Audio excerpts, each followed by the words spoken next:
S Mohanakumar, നമ്മളിപ്പോൾ കണ്ട വിഷയങ്ങൾ അല്ലെങ്കിൽ ആളുകളുടെ പ്രതികരണങ്ങൾ ഓരോന്നും സർക്കാരിൻ്റെ ഈ ഒരു ഇടപെടൽ പൊതുസമൂഹത്തിന് മുന്നിൽ വലിയൊരു അളവ് വരെ ആശ്വാസമായി എന്നതാണ് നമ്മൾ നേരത്തെ പറഞ്ഞത്.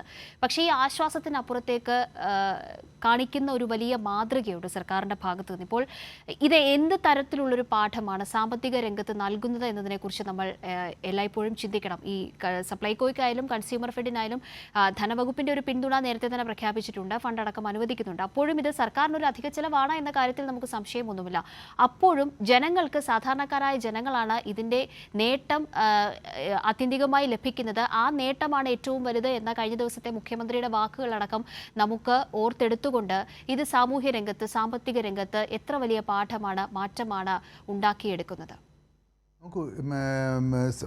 സംസ്ഥാന ധനകാര്യ വകുപ്പ് ഇപ്പോൾ 225 കോടി രൂപ കഴിഞ്ഞ ആഴ്ച മാർക്കറ്റിൽ ഓണ സമയത്തുള്ള സാധനങ്ങളുടെ വില കുറയ്ക്കുന്നതിന് വേണ്ടി 225 രൂപ കൊടുത്തു കഴിഞ്ഞു. ഇതിൻ്റെ ഒരു മാസത്തേക്ക് മുമ്പേ 100 കോടി രൂപ കൺസ്യൂമർ ഫെഡിനും സപ്ലൈകോയ്ക്കുമായിട്ട് കഴിഞ്ഞ വർഷം ബഡ്ജറ്റിൽ 24-25 ബഡ്ജറ്റിൽ അലോട്ട് ചെയ്ത തുകയുടെ 100 കോടി രൂപ അല്ലാതെ കൊടുത്തു. ഇതുകൂടാതെ ഒരു 80 കോടി രൂപയും കൂടെ കൊടുത്തിട്ടുണ്ട്. ഇങ്ങനെ സംസ്ഥാന സർക്കാരിൻ്റെ പരിമിതികൾക്ക് ഒരുപാട് മുകളിൽ പോയി സംസ്ഥാന സർക്കാർ മാർക്കറ്റിൽ ഇടപെടുന്നതിന് വേണ്ടി, പ്രത്യേകിച്ചും ധനകാര്യ വകുപ്പ് മാർക്കറ്റിൽ ഇടപെടാൻ സപ്ലൈകോയും കൺസ്യൂമർ ഫെഡിനെയും മിൽമ ഉൾപ്പെടെയുള്ള സ്ഥാപനങ്ങളെ സഹായിക്കുകയാണ്. ഇത് ഒരു ഭാഗത്ത് സംഭവിക്കുന്നു.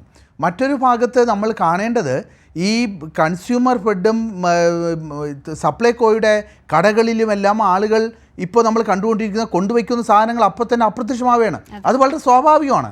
കാരണം ഇങ്ങനെ പുറത്ത് കേരളത്തിലുള്ള ആളുകൾ ഏറ്റവും കൂടുതൽ ഉപയോഗിക്കുന്ന അരിയുടെ ജയ അരിയാണ്. ജയ അരിയുടെ കമ്പോളത്തിലെ വില 50 രൂപയാണ്. ആ അരി സപ്ലൈകോയിൽ കിട്ടുന്ന 29 രൂപയ്ക്കാണ്.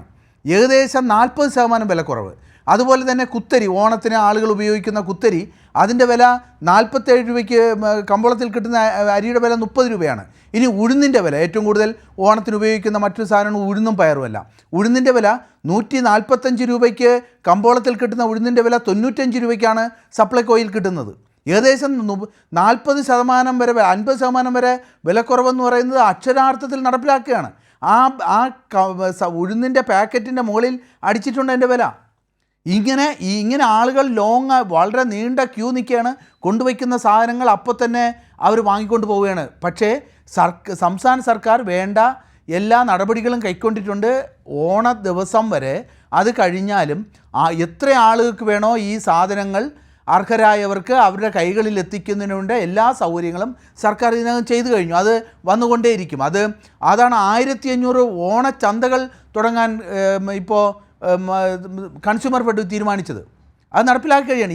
ഇതിന് പുറമെയാണ് സഹകരണ മേഖലയിലുള്ള സ്റ്റോറുകൾ, പച്ചക്കറി കടകൾ, ഹോർട്ടിക്രോപ്പിൻ്റെ പച്ചക്കറി കടകൾ, ഇതെല്ലാം കൂടെ ചേർന്ന് വിപണിയിൽ കൊടുക്കുന്ന ഒരു പ്രത്യേക ഇതിനൊരു സാമ്പത്തിക ശാസ്ത്രവും സാമ്പത്തിക തത്വശാസ്ത്രവും ഫിലോസഫിയും കൂടെ ഇതിനകത്തുണ്ട്.